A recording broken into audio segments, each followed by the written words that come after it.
My name's Ian Manovel. I'm the head of health at Fujitsu in Australia and New Zealand, and I lead a team of people who provide technology for the health services in Australia and New Zealand. It's great to have you here, Ian. And look, I feel like you're a mainstay at the AWH New South Wales branch meetups and well entrenched in the community here. So it's finally having a conversation here in the pop-up digital health studio. So that's great. For those unfamiliar, I think a lot of people will be well aware of the brand name Fujitsu, and those that are in the know and working with you would kind of understand what you do in healthcare. But those unfamiliar, walk me through what's involved. Sure. So our team provides technology to healthcare customers. And when I joined about 4 years ago, they were predominantly state departments of health in Victoria, Western Australia, Queensland, New South Wales, ACT and federally. Mm-hmm. And we tended to concentrate more on data centres and managed infrastructure services. So that's our provenance, looking after the hardware. And we also manufactured and sold hardware. But that's now changing over time a little bit more to be more healthcare outcomes focused. Yeah. And what does that look like in terms of the services you're providing and some of the things that are keeping the team busy at Fujitsu at the moment? Sure.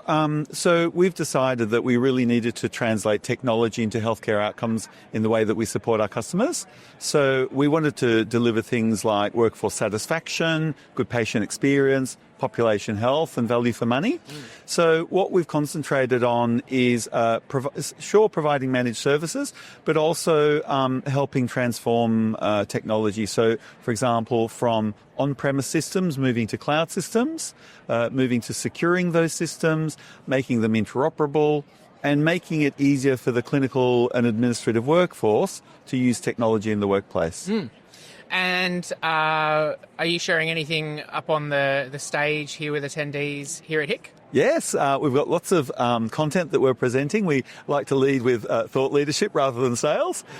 So we've already had Toby Amadeo, who's one of our very seasoned Chief Information Security Officers, presenting on cybersecurity. And, security of critical infrastructure and security operations centres that we deliver for many customers. And then on Wednesday morning, we're lucky enough to have the chaps from the Southwest Sydney Local Health District, Liverpool Hospital and the Southwest Emergency Research Institute presenting on the collaboration with us around AI and high-performance computing. Southwest represent. That's my hometown. So there we go. Where was I going? So tell me a little bit more about you talked about the importance of resilience in infrastructure and some of the cool software side of things, and incorporating, I guess, a physical space with the technology piece. We often talk about smart hospitals in this day and age too. I feel like that would be within your wheelhouse of activities. Tell me more about that. Yeah, absolutely, Peter. So what we deplore is the implementation of more technology for technology's sake. Most health systems have between 500 and 1,000 applications, many of which have duplicate functionality.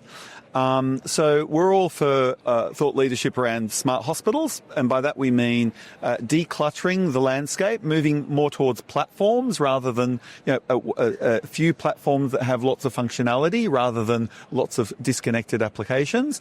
And platforms means security, cloud-hosted environments or hybrid and cloud, multi-cloud, and it also means that the users, the workforce, don't need to keep entering usernames and passwords and clicking on different applications. They can just get the knowledge and the insights that they need effortlessly out of the system. So that delivers less stress and less burnout to the workforce. It makes them happier in the workplace and enables them to deliver safer, higher quality care. That's what we're here for. Lastly, thinking about those that are having a chat with the team here during HIC or catching some of the sessions up on stage, what would you hope that attendees from HIC take away from those sessions over the couple of days? Well, I've been really delighted to see that HIC this year is talking less about how we impose technology on others and more about how we listen to others so that we design technology to meet their needs. There's been a lot of conversation about human-centered design and collaboration and building systems that enable people to be heard. And I've also really celebrated, as a former pharmacist, pharmacist and allied health professional who's had to work a great deal in the community with GPs and other allied health professionals and referrals into the hospital system, I'm really pleased to hear the voice of private hospitals, of GPs, of people in the community and in aged care, and all the volunteers who also need to use technology in the whole ecosystem. So it's great to hear some of those quiet voices being heard.